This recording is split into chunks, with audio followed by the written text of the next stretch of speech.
Like, I don't think there's no justification for that. Like, to be honest, I don't think she went down the game saying she was going to do that, but come on, it was a little bit worse. Like, it was a much harder hit than she's talking about. She never saw it coming. One moment, Caitlin Clark was gliding across the court, laser focused like always. No ball, no warning. Then boom. Chennedy Carter has always been kind of up against the fence when we're speaking about this Caitlin Clark situation. So I'm just like, it's like one of those things, like, it happens in basketball. I know people try to say, oh. Do I think she screwed up with the hip check? Yeah, of course.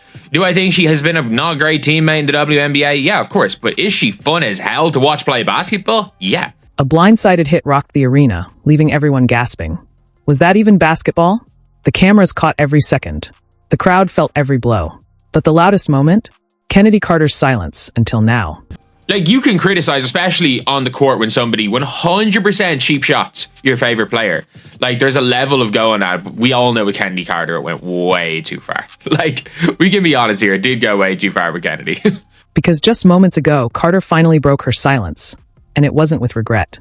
It wasn't an apology. She called it normal, like dropping the face of the league to the floor was just another day at the office. In basketball a little bit, there's things called talking, what you like to call smack or whatever everybody likes to call it. Yeah. Plays before things are said, that's a part of basketball. But this wasn't just a foul, it was a spark. And what happened next shook the very foundation of the WNBA. It started like any ordinary play.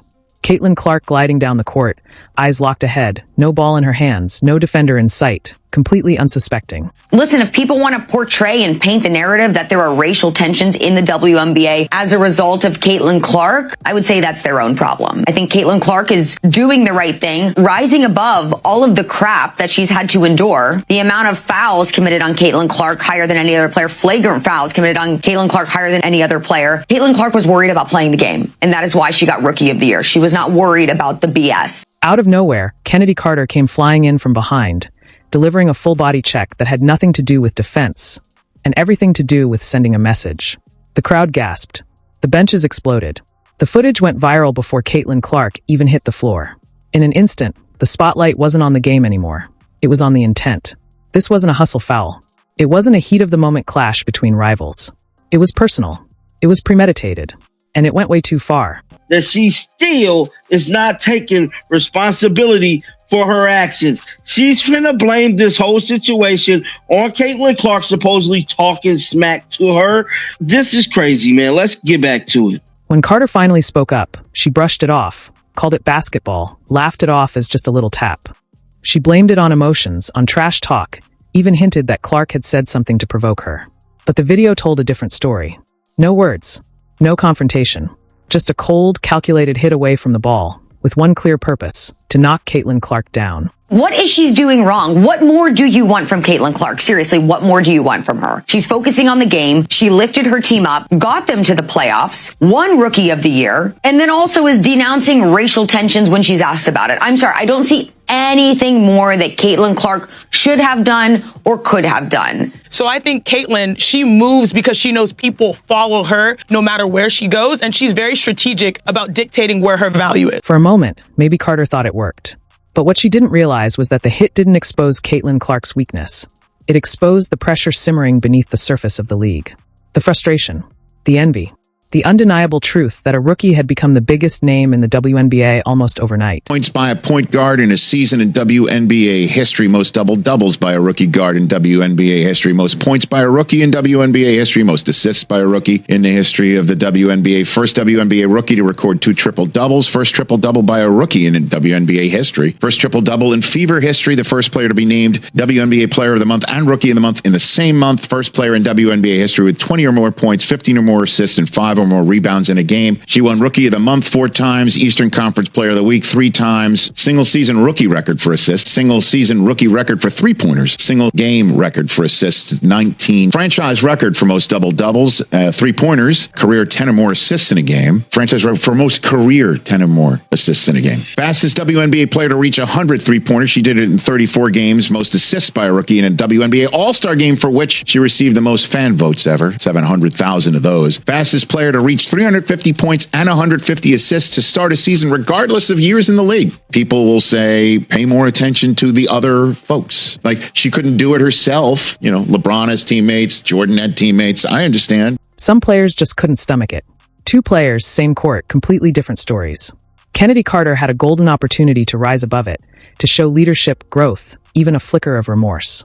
Instead, she doubled down on deflection like it was just another move in her playbook. You know what's crazy? Me and my brother went back and watched, and we seen a lot of clips in the NBA of guys getting like pushing LeBron. Like, I think it was Jeff Teague or somebody who like pushed LeBron out of bounds, like said, man, I was mad because like we couldn't stop him. So I'm just like, it's like one of those things, like it happens in basketball. I know people try to say, oh, it's not one of those things. It's not a personal thing, it's a competitive thing. It happens in basketball, and like it's just one of those things. No direct mention of Caitlin Clark. No accountability. Just vague nods to trash talk, emotional outbursts, and a casual shrug that it was just the heat of the game. Over and over, Carter downplayed it, calling it a little bump, even comparing it to rough plays against NBA stars like LeBron James. I would like to see Chennedy Carter back in the WNBA at some point. I would like to see Chennedy Carter playing basketball because she has that ability, but clearly her reputation, it's not even just her reputation. You WNBA teams and front offices and even other players feel a certain way about it, or else she would be on a roster. When it comes to who's better than who, there aren't more players on rosters, that are in the league that are better than Chennedy Carter. She is one of the top however many players that there are roster spots for, and better than that. She tried to convince everyone that this was just normal behavior on the hardwood. But normal doesn't send shockwaves through an entire league. Normal doesn't prompt a league review or spark national outrage. And normal sure as hell doesn't draw the kind of backlash Carter faced.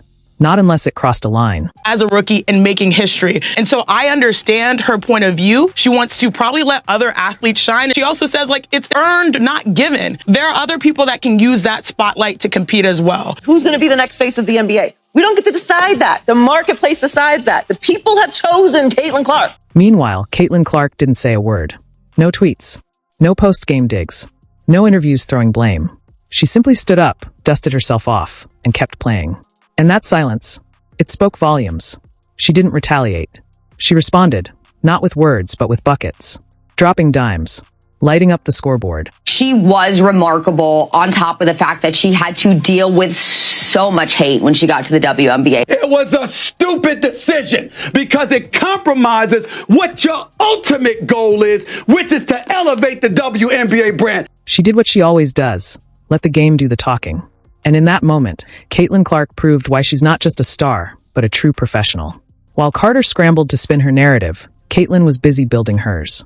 The contrast was undeniable. One player trying to justify a cheap shot, the other too focused to even acknowledge it. When I look at Caitlin Clark, fans are tuning in to watch her. And you know who that's helping? Everybody else. It's helping the Asia Wilsons. It's helping everybody else, the Plums, all that. They enjoy watching her play, her style, her energy, her shot. Whether it's because her game mirrors one of the greatest players in the NBA in Steph Curry or not, I don't know what it is. And while Carter's reputation took another blow, Caitlin Clark's only soared higher. Front offices took notice. Fans rallied. Analysts doubled down on who's truly carrying the league. The truth? Carter's not off a roster because of a single foul.